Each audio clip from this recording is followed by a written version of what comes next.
એટલે તમને એક બ્લડ ટેસ્ટ કરાવવા જાઓ તો બ્લડ આટલું થોડું ગમતું લે કે તમારે ત્યાંથી પિચકારી પર લે આવડી મોટી નોનું ઇન્જેક્શન ભરે.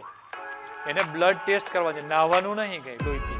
કીધું છોકરીનો મગજ ફાટ્યો બાટલો એને હવાર હવાર બીજા તો રાહ જોઈને ઊભી રહી અને પેલો ઊભો રાખ્યો કે રોજ તું અહીં મારા ઘરની સામે છી કરવા કેમ આવે? કારણ કે તને બતાવ તાર વગર હું ભૂખે નહીં મરતો. હવે આવ્યું છોકરાઓ બીજા સ્તર ઉપર ત્રીજું સ્તર. કાલે આપણે જે મોડેલ જોયું મોડેલમાં તમને શીખવાડી દીધું કે પ્રથમ સ્તર એની ઉપર બીજું સ્તર એટલે કે બીજું લેયર અને હવે એમાં બે પ્રકારના છિદ્ર હોય. કેટલા પ્રકારના? આમ કરો.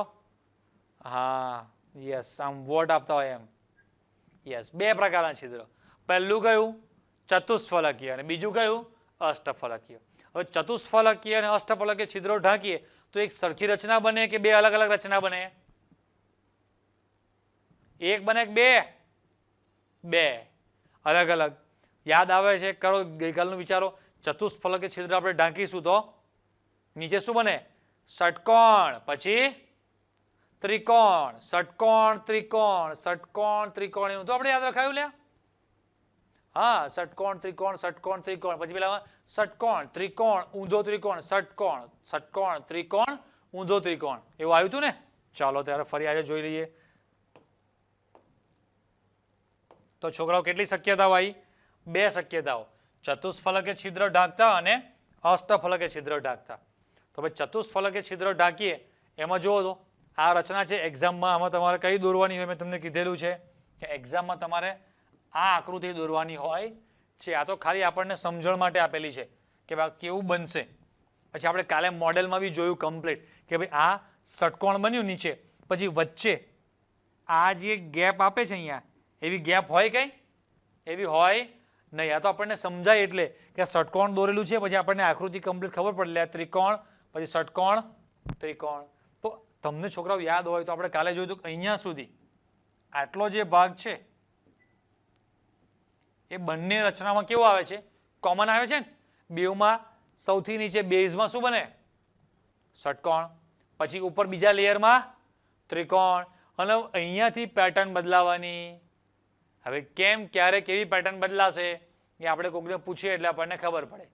ચાલો આ બાજુ ગર્લ્સમાં ફર્સ્ટ બેન્ચ પર ચશ્માવાળા બેન બેઠા છે. હા, એ છોકરીને આપો માઇક. પહેલા તો ષટકોણ હોય, પછી ત્રિકોણ હોય, પણ જ્યારે ચતુષ્ફલકીય છિદ્ર ઢાંકીએ ત્યારે પાછું ષટકોણ જ રચાય છે, પણ જ્યારે અષ્ટફલકીય છિદ્ર ઢાંકીએ ત્યારે ત્રીજા સ્તરમાં ઊંધું ત્રિકોણ આવી જાય. અરે વાહ, સરસ, જોરદાર, તાળી પાડ દો. આ સમજણ પડવી ને એટલે બહુ મોટી વસ્તુ છે. હું ભણાવું છું એટલે નહીં, હું એટલે કહું છું મને નથી પડતી. હું ભણતો હતો ને ત્યારે કે આ મને તો બસ મારું મગજ એવું હતું ને કે મને એવું થાય કે આ આવું કેમ વચ્ચે જગ્યા હોય એમ તો હવામાં અધ્ધર લટકતા હશે, કાં તો પછી આવી રીતે હરિયા નાખેલા હશે આ રીતે. તો આ આકૃતિમાં ડિફરન્સ કેમ છે એવું બધું લાગતું હતું મને. પણ પછી ખબર પડી કે ભાઈ આ 6 જ ગોળ, પછી આમ 6, પછી વચમાં 3, આ 6 3. હવે મને કેવું કેવું લાગતું હતું ખબર છે કે આમ એક રકાબી, પછી વચમાં કપ, એક રકાબી વચમાં કપ. ખબર પડ્યા છે? આ રકાબી પછી કપ, રકાબી પછી કપ. એમ આ બધી જગ્યા, આ જે જગ્યા છે કે આ બધી ખાલી જગ્યા હોય આવી.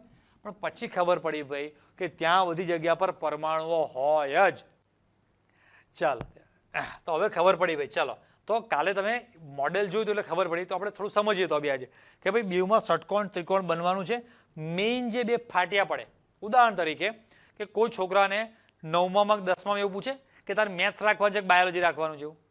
હવે ભાઈ 10માં બધું આવે જ. ખબર પડી કે ના પડી? ફાટ્યા કઈથી પડે તો કે 10મા સુધી બધું સેમ હોય, પણ 10મા પછી આગળ 3 ફાટ્યા પડે: આર્ટ્સ, કોમર્સ અને સાયન્સ. સમજાય ને? સમજાય? એમ અહીંયા બીજા લેયર સુધી ફિક્સ જ હોય ભાઈ બંનેમાં. પછી જો તમે ચતુષ્ફલકીય છિદ્ર ઢાંકો એટલે કે સમચતુષ્ફલકીય છિદ્ર ઢાંકવામાં આવે તો અલગ રચના, અષ્ટફલકીય છિદ્ર ઢાંકો તો અલગ રચના. તો આપણે હમણાં જ બોલ્યા કે જે બીજું લેયર, જે બીજું સ્તર છે છોકરાઓ, એમાં બે જાતના છિદ્રો તમે ઉપરથી જોવો આમ કરીને મોડેલને એટલે બે જાતના છિદ્રો દેખાય. અમુક છિદ્ર કેવા હોય? ચતુષ્ફલકીય હોય. અમુક છિદ્ર અષ્ટફલકીય હોય. જો ચતુષ્ફલકીય ઢાંકો તો આ પ્રકારની રચના બને એટલે કે ત્રીજું લેયર, આ જે ત્રીજું સ્તર છે એ પહેલાના જેવું જ ષટકોણ ત્રિકોણ, ફરી પાછું ષટકોણ શું થાય? રિપીટ થાય. જો અષ્ટફલકીય છિદ્ર ઢાંકશો તમે તો અહીંયા સુધી તો કોમન, પણ અહીંયા ત્રીજું લેયર ષટકોણ આવે નહીં. તો શું આવે? ઊંધો ત્રિકોણ આવે. ચલો દેખતે. આ વર્ણન કાલે આપણે જોઈ લીધું હતું, ખાલી ઉપરથી એક વાર નજર મારવાની છે. બીજા સ્તરના સમચતુષ્ફલકીય છિદ્રો ત્રીજા સ્તરના ગોળાઓ વડે ઢંકાય છે. ટોપિક જે છે એ વાક્ય પહેલા તો લખવું જ પડે. ધેન આ બાબતમાં ત્રીજા સ્તરના ગોળા એટલે કે આ ત્રીજા સ્તરના ગોળા પ્રથમ સ્તરના ગોળાઓ સાથે બરોબર રીતે ગોઠવાય છે. દેખાય જ છે. પહેલું સ્તર અને ત્રીજા સ્તરના ગોળા એક્ઝેક્ટ એકબીજાની ઉપર આવે તો જ અહીંયા ષટકોણ ને અહીંયા ષટકોણ બને. પછી આમ ગોળાની ભાત એકાંતરે પુનરાવૃત્તિ થાય છે. બરાબર છે. 1, 3, 5, 7 એ લેયર એક સરખા હોય. 2, 4, 6, 8 પણ એક સરખા હોય, એકાંતરિત હોય. આ ભાતને ગુજરાત 17 કહે છે. ના, એબી પ્રકારના ભાત કહે છે. કેવા ભાત છે? આ ભાતની નવી જાત છે. કેવા ભાત છે આ? એબી પ્રકારના. ગુજરાત 17 નહીં. હા, ચલો આ રચનાને હેક્ઝાગોનલ ક્લોઝ પેક, ઇંગ્લિશમાં ષટકોણને હેક્ઝાગોનલ કહેવાય. એટલે હેક્ઝાગોનલ ક્લોઝ પેક ઘણી બધી જગ્યાએ એમસીક્યુમાં, દાખલાઓમાં બધી જગ્યાએ આ શબ્દ હશે. HCP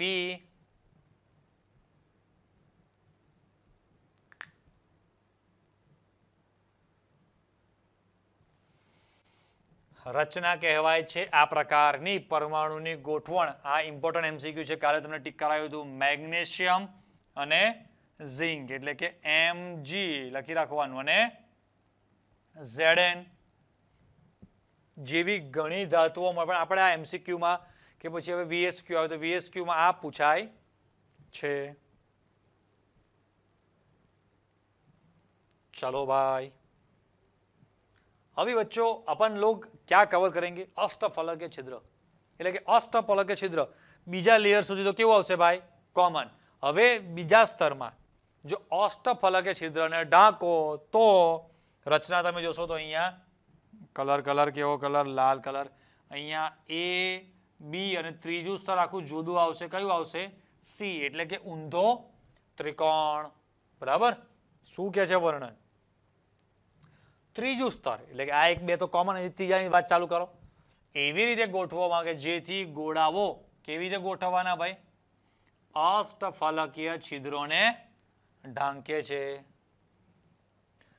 જ્યારે ઉપર મુજબ ગોઠવણ કરવામાં આવે ત્યારે ત્રીજા સ્તરના ગોળાઓ પ્રથમ અથવા દ્વિતીય સ્તર સાથે બરોબર રીતે ગોઠવાતા નથી. આગલામાં વાક્ય શું લખવાનું? ગોઠવાય છે. આમાં લખવાનું ગોઠવાતા નથી. એટલે આ ત્રીજા પ્રકારની જે રચના છે એને આને AB કહો તો આને પછી C કહેવું પડશે, કેમ કે એક જ સાથે મેચ આવતું. ના તો એ ષટકોણ છે ના તો ત્રિકોણ છે. ત્રિકોણ છે બટ કેવો? ઊંધી દિશાનો ત્રિકોણ છે. ચલો અભી આગે. માત્ર જ્યારે ચોથી સ્તર એટલે કે ચોથું સ્તર ગોઠવવામાં આવે છે ત્યારે જ ગોળાઓ આકૃતિમાં દર્શાવ્યા પ્રમાણે પહેલા સ્તરના ગોળાઓની એક્ઝેક્ટ ઉપર બરાબર ગોઠવાય છે. એટલે કે અહીંયા A આવશે, પછી 1, 2 એટલે પહેલું, પછી બીજું અને ત્રીજું ને પછી ચોથું લેયર ફરી પાછું શું થાય? રિપીટ થવાનું. બરાબર. એટલે કે અહીંયા આવશે, જુઓ તો બસ આ ભાત પાછા AB પ્રકારના નહીં, એનાથી સારા થોડા મોંઘા ભાત છે. ABC પ્રકારના ભાત છે. આ રચનાને સમઘનીય સંવૃત સંકુલિત, સમઘનીય જેની દરેક બાજુ એક સરખી હોય એને ઇંગ્લિશમાં કહેવાય ક્યુબિક, અને સંવૃત સંકુલિત એટલે કહેવાય ક્લોઝ પેકિંગ, અથવા તો બીજું નામ છોકરાઓ છે એનું ફલક કેન્દ્રિત સમઘનીય એટલે કે ફેઝ સેન્ટર્ડ FCC. એટલે બે જાતના નામ થયા આના. કયા? એક તો ક્યુબિક ક્લોઝ પેકિંગ એને કહેવાય CCP અને ફેઝ સેન્ટર્ડ ક્લોઝ પેકિંગ એટલે FCC.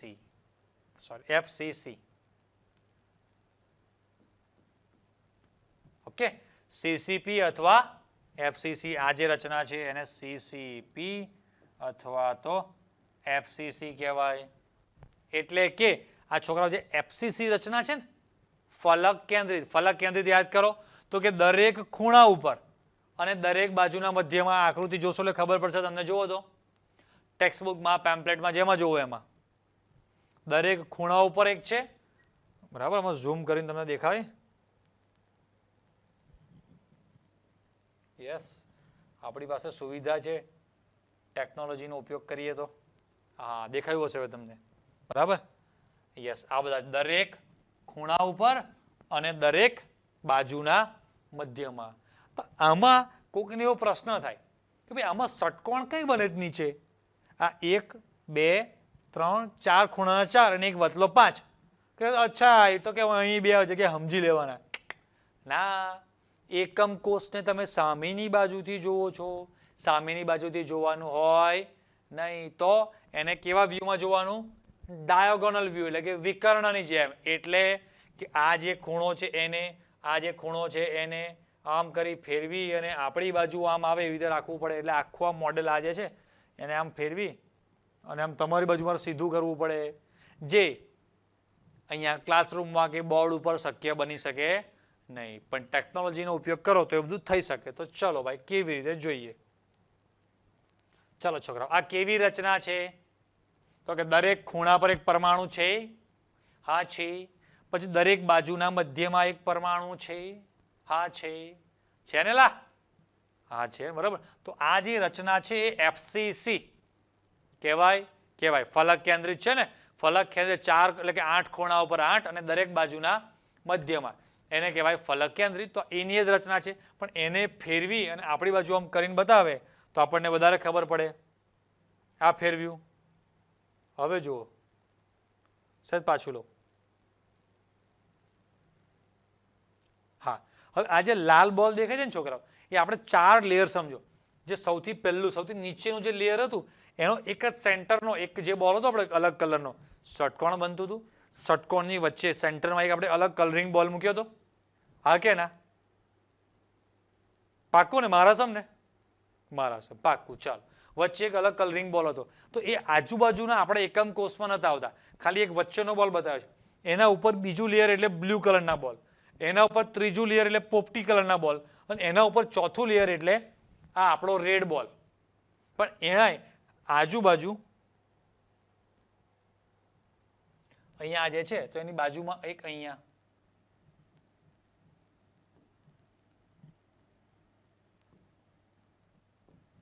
આમ આ 5-6 જે પરમાણુ છે ને આજુબાજુમાં હોય ખરા, પણ એ આ એકમ કોષના ના હોય, બાજુનામ જતા રહેતા હોય. ખબર પડે?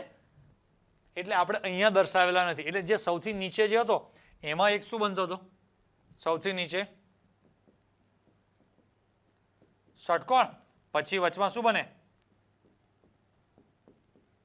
ત્રિકોણ. પછી એની ઉપર શું બને?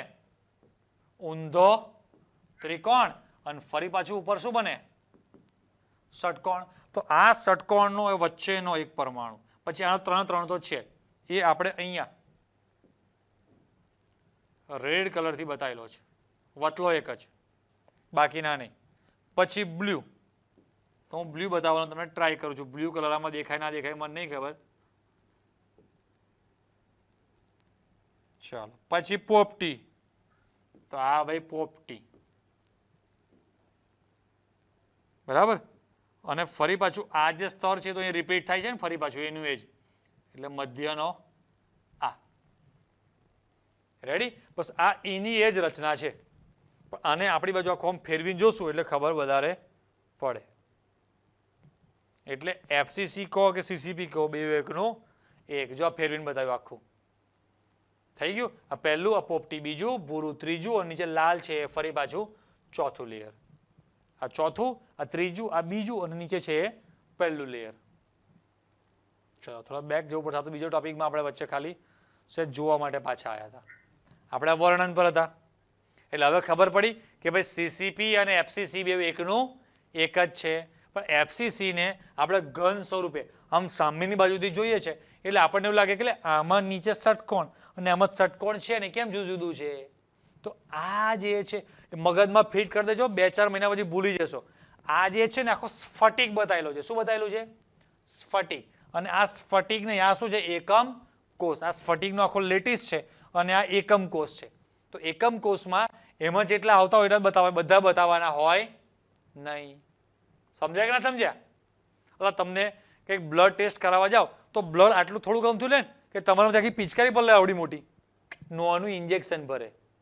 એટલે સમજણ પડે કે ના પડે? તો પછી એ આખી પિચકારી થોડી ભલે આમ કરી, કાં પછી હોય એટલું 2-3 બોટલો કાઢી લેતા હશે. એને બ્લડ ટેસ્ટ કરવા છે, નાહવાનું નહીં કંઈ લોહીથી. સમજણ પડી એમ? તો આટલું સેમ્પલ લીધું તમે કે બસ આના શરીરમાં આટલું જ લોહી છે, અને આ સેમ્પલ માટે આટલું લીધેલું છે. સમજાયું કે ના સમજાયું? એમ આ આખો મોટો સ્ફટિક હોય એમાં એકમ કોષ છે, તો એકમ કોષમાં આમાંથી આ ખાલી એકલો વચ્ચેનો જે કણ છે એક્ઝેક્ટ જે વચ્ચે દેખાય એ એકલો અહીં આવતો હોય. આ જે વચ્ચેનો જે છે બસ એ આ રહ્યો અહીંયા. હવે ખબર પડશે? હા બસ, તો ખબર પડવી જોઈએ, ના પડે તો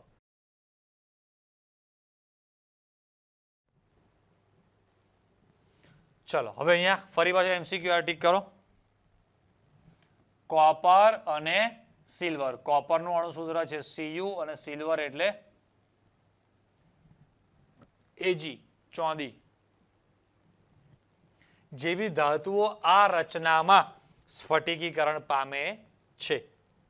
આ બંને પ્રકારના, એટલે અહીંથી ટોપિક હવે આખો જનરલ વાત ચાલે છે અહીંયાથી આગળ. બંને રચના જે થઈ, કઈ બે રચના આવી? તો કે એક આવી આપણી HCP અને બીજી આવી CCP કહો કાં તો FCC કહો. તો આ બંને પ્રકારની જે રચના છે એમાં ક્લોઝ પેકિંગ બહુ જ વધારે છે. અને બેઉનો આ MCQ ટીક કરો. 74% 74% અવકાશ ભરી દે છે, એટલે એની પેકિંગ ક્ષમતા કહેવાય. એને કહેવાય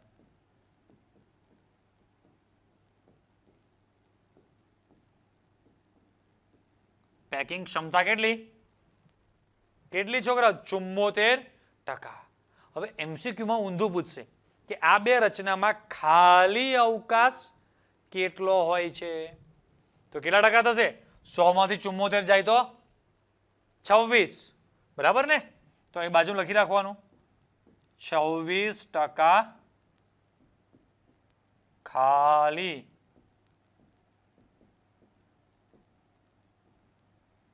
અવકાશ.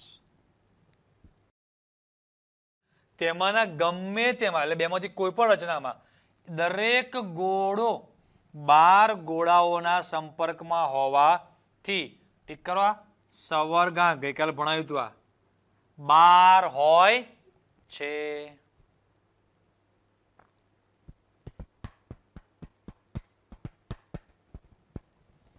રેડી? ચલો કેવી રીતે ભાઈ? તો ગઈકાલે આપણે જોયું હતું, પણ અહીં ફરી આજે એકવાર જોઈ નાખીએ. કલર કેવો કલર? આપણે એમાં રેડ દેખાશે ને? યસ, ચાલો.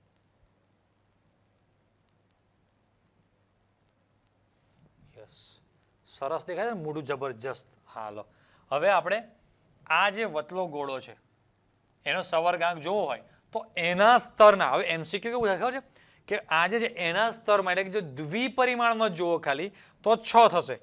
હા કે ના? આ 1 2 3 4 5 6. પણ આ જે વતલો ગોળો છે એ ઉપલા 3 સાથે અડેલો હશે? તો કે હા, અડેલો હશે. તો કે આ 6 અને 3 9. હવે આ A લેયર હોય તો A લેયરની ઉપર B હોય, પણ નીચે બાજુ C હોય કે ના હોય? જો ધારો A B C, તો આ A લેયર છે એની નીચે C છે, ઉપર કયું લેયર હશે? B. તો એ એના લેયરના, એટલે કે એના સ્તરના 6, 3 ઉપરના અને 3 નીચેના, એમ કેટલા ગોળાના સંપર્કમાં હોય? 12 ગોળાઓના સંપર્કમાં હોય છે. એટલે એનો સવર્ગાંક કેટલો થયો? 12. બંને પેટર્નમાં, બરાબર? બીજી જે પેટર્ન હતી આપણી એ આ રહી. હા, તો આમાં બી આપણે જોઈ લઈએ.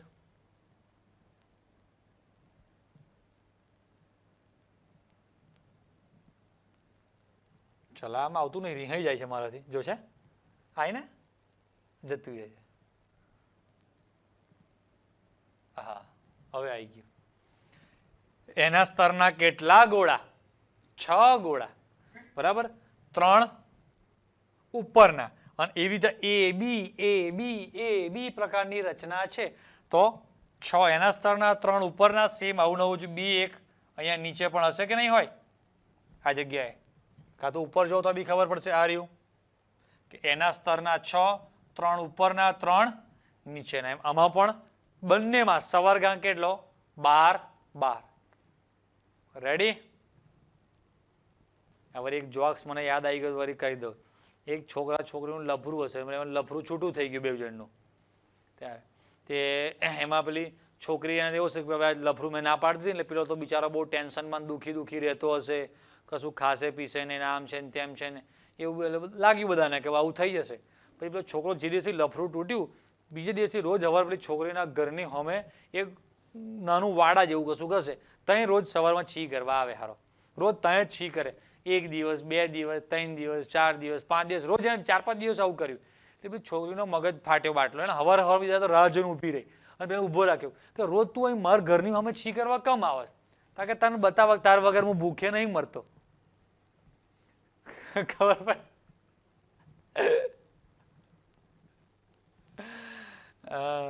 એટલે અમુક એવા હોય એમ, એટલે ધરાઈને ખાઈ લેવા હોય, ટેન્શન ના લેતા હોય એમ કે જો કે તું જઈને જોયા કે તને લાગતો કે ભૂખે મરું છું તો તારે એવું નહીં તારા પર આપણે ભૂંગળી ભોંગી છે કે તું હોત મારું જીવન ચાલે એવું નહીં કે આપણે ચાલે જ કે બધું.